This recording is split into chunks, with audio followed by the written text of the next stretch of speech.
So last night, I couldn't really go to sleep. Something kept on bothering me. And that thing was the fact that I had blown my account for the fourth time in 3 weeks this month. And as much as I'd like to say that this video is about me admitting to my gambling problem, which the verdict on that is still open. No, this video is about me reflecting back on those 3 weeks and finding the lessons from gambling which relate to life. The first rule has to be never wager more than you're willing to lose.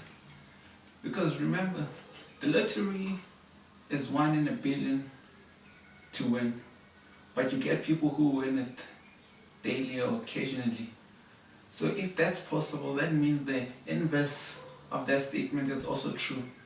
So if you place anything, regardless of how much you believe the odds are in your favor, if you can't afford to lose it or believe that losing it will make your life worse than it currently is, rather not risk it.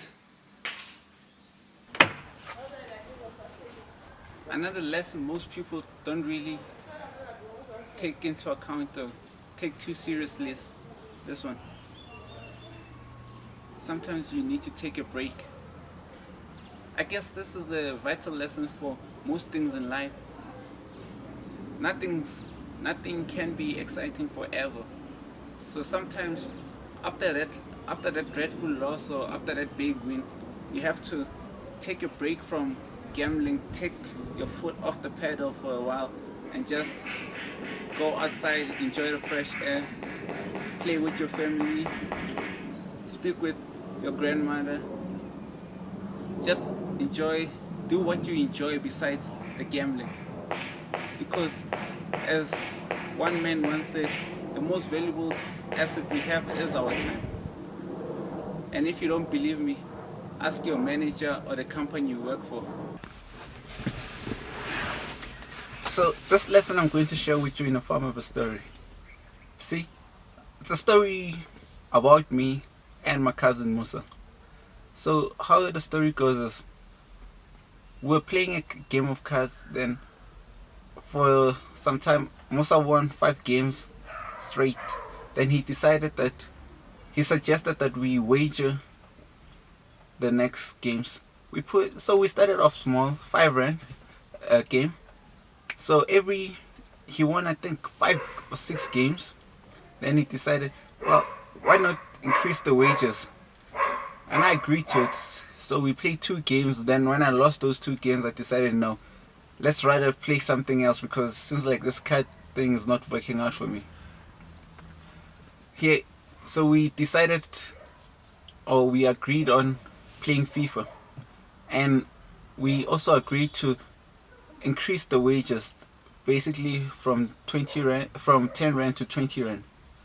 So when we did that, we played about 3 games, then he kept on winning. So now I really knew that this is definitely not my day. Then I think after a few games we got to 100 rand loss. I got to 100 rand loss, and he had 100 rand profit from our wages. So I decided to give him an offer of double or nothing. He agreed to it very quickly. And the first double or nothing, he won. So now he had 200 rand, and I had minus 200 rand that I'd come with. Then in my wallet I still had 100 rand. So I took that 100 rand, then I said, let's play for 100 rand. So we played for all of it. I won that game. Then we played for 50 rand on the second game, won that. Then he decided to reduce it to 20 rand. I think I'd won back all my money, and we were now playing for his money. It depends how you look at it. We were even Stevens. at this point. So whoever wins would either increase the profit margin or decrease the loss margins. So after a while, Musa was left with only 20 rand in his pocket. Then he won. As soon as he started winning, I realized that I had all my money back and I had about 50 rand profit made from all the wages, and he only had 40 rand on him. So I decided to call it quits. There, the lesson was learned. So the lesson of this story is that sometimes as people we get bad days, times where we go through times where every decision we make seems to be not in our favor, where it seems like the whole universe is tilting the odds against us, and it doesn't matter how we try to pave the way, it seems like we can't put a foot right. But that's not how the story ends. You see, the message is also that luck ends and then you also get lucky. So bad luck ends, good luck also ends.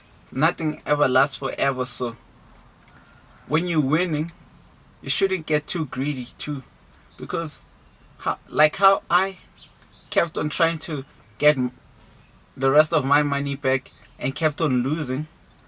If I hadn't had more money than he had opportunities to play, there's a good chance that I would have gone out of this game worse off than I had began, and I would have lost more money than I actually needed to.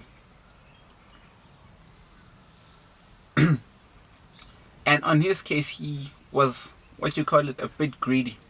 He let the urge of getting more, the desire of more, cloud his judgment, because he started wanting more even though he had actually attained his target. He actually had what he wanted and a bit more. But even when he started losing and he saw his luck had run out, he continued playing the game, not realizing that eventually it's usually the house who always wins. That statement basically means that whoever has the most amount of money to lose would usually win the game in the end, by continuously playing it over and over again until his luck is on his side. I tried to teach that lesson to Musa, but I also learned a valuable lesson in that moment. So the lessons from this video are very simple. So in summary, it's basically never wager more than you are willing to lose, because you do not want that fun pastime turning into a nightmare.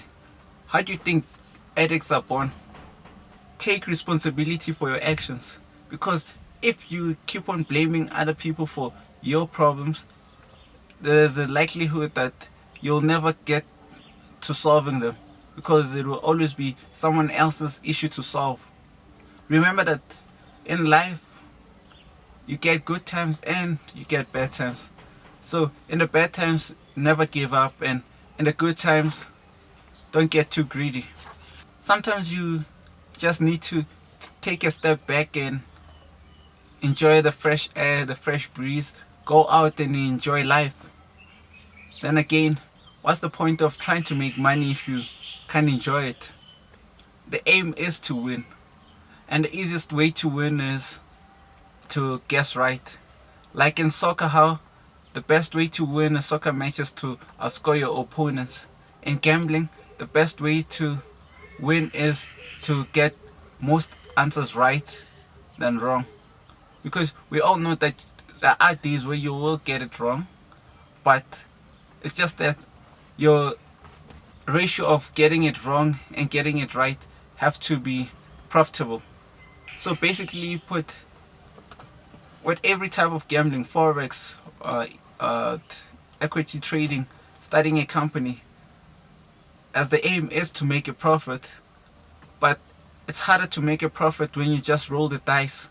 The easiest way to make a profit is to to know the game you're playing.